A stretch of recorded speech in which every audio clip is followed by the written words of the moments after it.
et bienvenue dans ce nouvel épisode de Parlons Com. Aujourd'hui, je vais lancer un pavé dans la mare. Je vais t'expliquer en quoi, pour moi, LinkedIn est mieux qu'Instagram. C'est parti. Alors, peut-être que si tu me suis depuis un bout de temps, tu m'as déjà vu faire des posts pour expliquer à quel point j'aime beaucoup Instagram et ce que je kiffe dans ce réseau-là. Mais aussi le fait que j'aime beaucoup LinkedIn parce que je trouve qu'il est vraiment intéressant. Et il y a trop de personnes qui le voient comme une ferme à CV et qui oublient de voir tout le potentiel qu'il peut avoir. D'ailleurs, quand j'ai commencé à travailler et à penser des formations en ligne, les premières formations que j'ai données étaient sur Instagram, mais celle que j'ai sortie en formation en ligne accessible, elle est sur LinkedIn. Parce que je trouvais qu'il n'y avait pas assez de formations là-dessus à l'époque, et c'était celle qui m'était le plus demandée.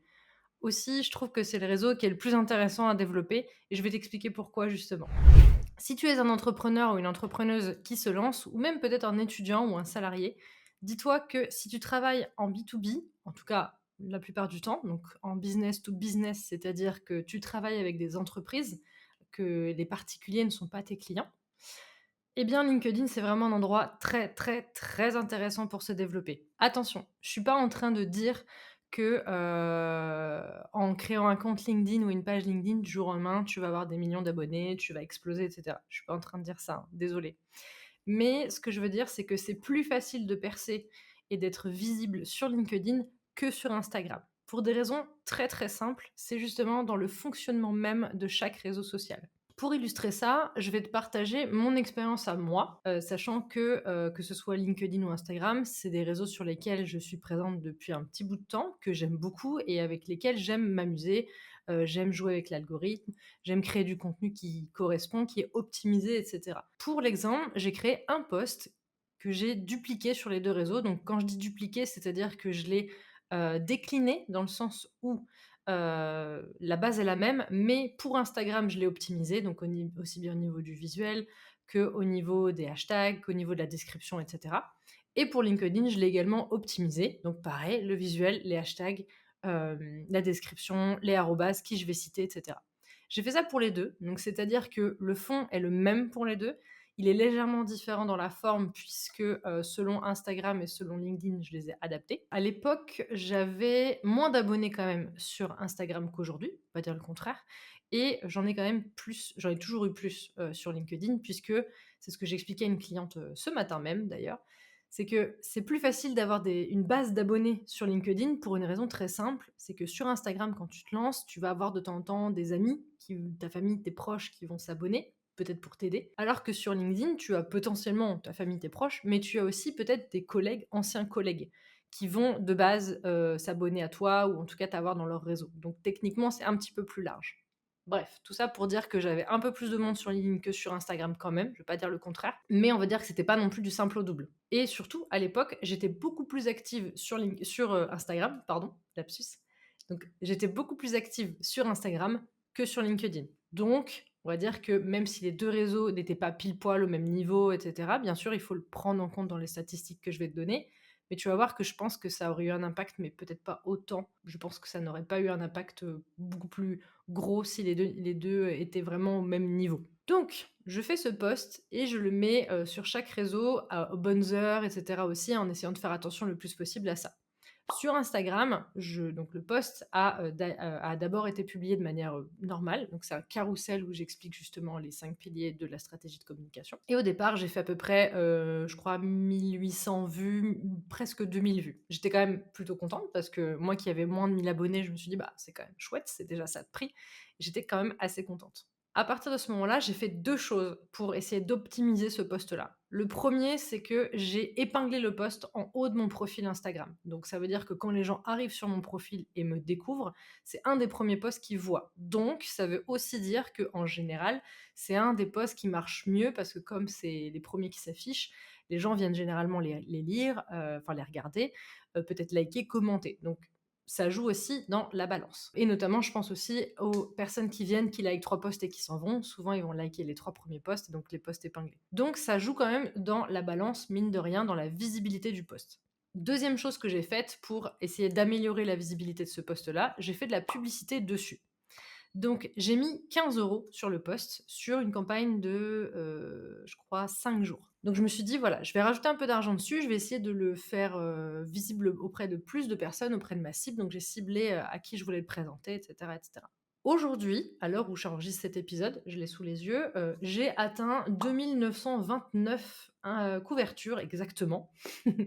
Donc et 4 464 impressions, dont 4 019 via la publicité. Donc vraiment, la quasi-totalité de mes impressions vient de la publicité. Sur le principe, je trouve que c'est déjà très bien. Honnêtement, à mon niveau et avec le nombre d'abonnés que j'ai, et cetera, et sur un sujet qui est quand même beaucoup traité, je trouve, sur Instagram, j'étais quand même très, très contente du résultat. Et là où je me suis un petit peu, enfin, ça m'a un peu, fait bizarre, c'est que, sur LinkedIn, le post a mieux marché. En tout cas, tu vas voir que les chiffres sont pas exactement, largement au-dessus, mais il a un peu mieux marché et surtout, je l'ai pas épinglé et je n'ai pas mis de publicité dessus. Parce que dans ma publicité, si on enlève les 4 019 vues, que j'ai fait, ça fait exactement, je vais sortir la calculette parce que j'aime les choses précises, ça fait plus que 445 vues, ce qui est déjà bien, je vais pas me plaindre, mais tu vois que ça change la donne quand même. Donc imaginons que je n'ai pas mis d'argent sur ce post-là, j'aurais fait une couverture intéressante et des vues beaucoup beaucoup plus basses. Ce post-là a bien fonctionné, mais contrairement à celui de LinkedIn, c'est pas du tout les mêmes statistiques que j'ai réussi à avoir. Si tu veux toutes les stats, j'ai eu donc 59 j'aime, 5 commentaires et 52 enregistrements du post. Sachant que je suis contente parce que c'était le but du post, c'était que les gens l'enregistrent pour revenir dessus plus tard. Sur LinkedIn, mon post, donc quasiment le même, réadapté, etc., publié à peu près au même moment, mais adapté justement pour chaque réseau, etc. Sur LinkedIn, sans avoir mis aucun argent, sans avoir rien mis, en ayant identifié les mêmes pages, donc c'est important quand même que j'avais identifié, j'ai fait 5406 impressions et 3833 vues uniques. Si on prend ne serait-ce que les vues uniques, c'est déjà largement au-dessus des impressions, enfin de la couverture que j'ai fait avec mon post Instagram où j'ai payé. Donc, je trouve que c'est quand même très intéressant de voir ça, que la différence est quand même assez énorme pour un réseau où certes j'avais un peu plus d'abonnés, mais j'étais beaucoup moins active. Et pareil, c'est un sujet qui est beaucoup traité sur LinkedIn. Donc, enfin, je pense que là-dessus, c'est assez kiff-kiff.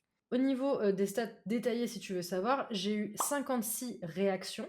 Donc c'est à peu près l'équivalent d'Instagram avec les likes, on est d'accord. 10 commentaires, donc c'est le double d'Instagram. Mais n'oublie pas que dans les deux, sur Instagram et sur LinkedIn, il y a certainement aussi des commentaires à moi où j'ai répondu aux gens. Et une republication. Sachant que la republication en question, il y a de fortes chances que ce soit ma page professionnelle. Mais ça te donne une idée. Je n'ai pas les statistiques sur les enregistrements, donc du coup, je ne peux pas te dire s'il a été beaucoup enregistré ou pas. Après, je pense que sur LinkedIn, peu de gens enregistrent les posts. Enfin, en tout cas, c'est pas ce qui est le plus utilisé de ce que je sais, de ce que j'ai vu en utilisation. Donc, peut-être que des gens l'ont enregistré, mais de toute façon, j'ai pas les statistiques. Pourquoi est-ce que ce post a mieux marché sur LinkedIn que sur Instagram? C'est simple, c'est de par le fonctionnement même du réseau social. Sur LinkedIn, quand quelqu'un va réagir, commenter ou repartager un post, tout son réseau va le voir. Donc tu me diras sur le repartage, c'est normal, c'est la base, c'est à ça que ça sert. Mais pour les commentaires et les likes, les réactions, dès que quelqu'un va aimer quelque chose, tu vas le voir, si tu es abonné à la personne, tu vas le voir dans ton fil d'actualité avec écrit telle personne a aimé ce post, a réagi, a applaudi, etc. Pareil, a commenté avec le commentaire, etc. La republication, bon, logique, a republié. Sur Instagram, si quelqu'un repartage ton post en story, son réseau va le voir, bien sûr. Mais, faut pas oublier une chose, c'est que la story, elle est valable que 24 heures. Donc ça veut dire que pendant 24 heures, tu es exposé au réseau de l'autre personne, donc ça peut être très intéressant, mais pas plus. Et la personne, elle va pas s'amuser à te repartager 5-6 fois dans la semaine, soyons très honnêtes.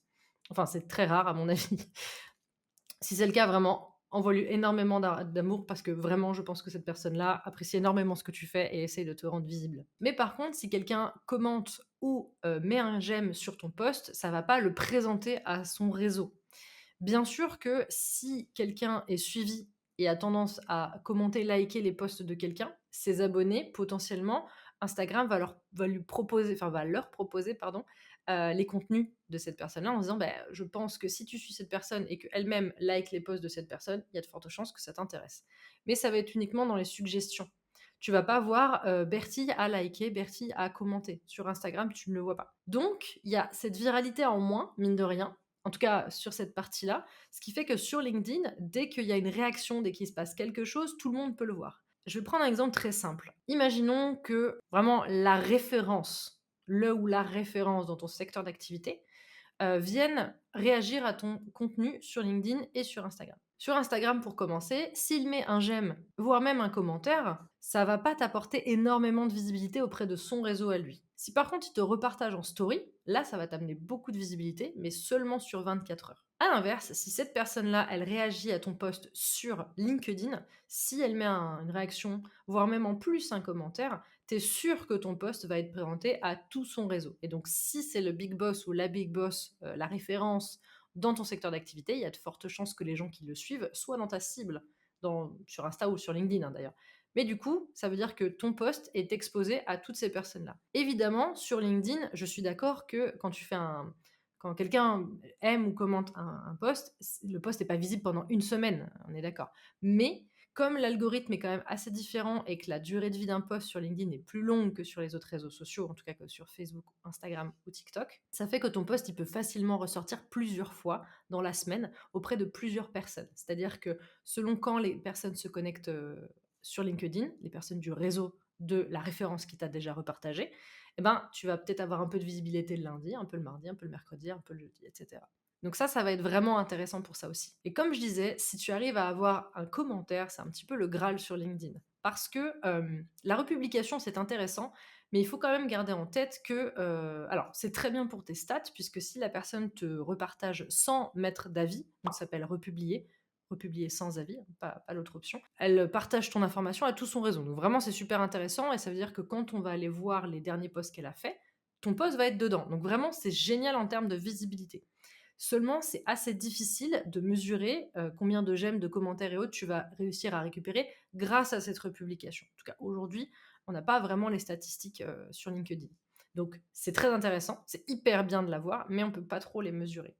Par contre, ce qui est très intéressant, c'est que quand quelqu'un vient commenter un post sur LinkedIn, LinkedIn, il aime beaucoup ça. Parce que son but à LinkedIn, c'est le débat. Dans le positif comme dans le négatif, ce que LinkedIn aime, c'est que les professionnels échangent entre eux et débattent autour d'un sujet. Du coup, si une personne qui est une référence dans son secteur et qui est beaucoup suivie prend le temps de s'arrêter sur ton post, de le lire et de le commenter, pour LinkedIn, ça veut dire que ton post, il est vraiment très intéressant.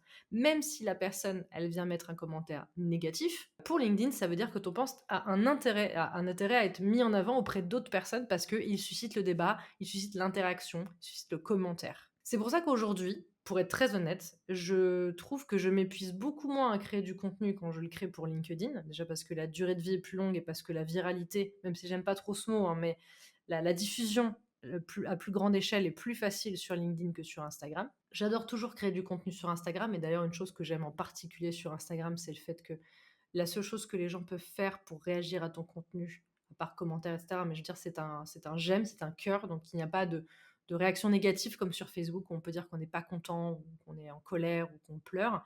Sur Instagram, c'est que des cœurs. Et ça, je trouve ça quand même assez positif, donc ça, j'aime beaucoup. Mais c'est vrai que sur Instagram, déjà, il faut aimer faire du visuel parce que franchement, même si t'as pas besoin d'être un graphiste hors pair, hein, bien sûr, mais c'est ton visuel qui va vraiment parler. Donc, il faut bien comprendre comment le composer pour attirer l'œil, donner envie de rester, de regarder, de commenter, etc. Je trouve qu'aujourd'hui, je m'épuise moins à créer du contenu pour LinkedIn et que pour Instagram, même si j'adore toujours créer du contenu sur Instagram, hein, c'est pas la question. Mais c'est juste que je voulais un petit peu expliquer pourquoi est-ce que j'ai mis ce titre de pourquoi, d'après moi, quand tu veux te lancer, te développer, diffuser de l'information et que tu travailles en B2B, parce que c'est vrai que sinon ça va pas être très utile, LinkedIn est plus pratique, rapide et efficace, je trouve, en termes de diffusion large que Instagram. J'espère que cet exemple très précis avec mon post et avec ce que je t'explique un petit peu autour t'aura aidé là-dessus. Je suis pas en train de dire qui est team Instagram, qui est team LinkedIn. Par contre, si tu veux me le dire en commentaire, n'hésite pas, hein, c'est aussi ouvert pour ça. Mais ça m'intéresserait de savoir surtout pourquoi. Si tu es plus Instagram, dis-moi pourquoi. Si tu es plus LinkedIn, dis-moi pourquoi, parce que je trouve ça tellement intéressant de voir un petit peu ce que les personnes préfèrent et pourquoi est-ce qu'elles le préfèrent. Puis si tu me regardes sur YouTube, le petit j'aime, le petit commentaire, voire même l'abonnement, ce serait vraiment super que je puisse continuer à diffuser des vidéos sur ce sujet-là si ça t'intéresse. Et surtout, s'il y a d'autres sujets que tu veux que je traite, dis-le moi en commentaire, je lis tous les commentaires et je suis là justement pour y répondre et pour créer des contenus qui t'intéressent. Sur ce, je te souhaite une très bonne fin de journée, fin de matinée, fin d'après-midi, peu importe le moment où tu regardes cette vidéo, et à bientôt.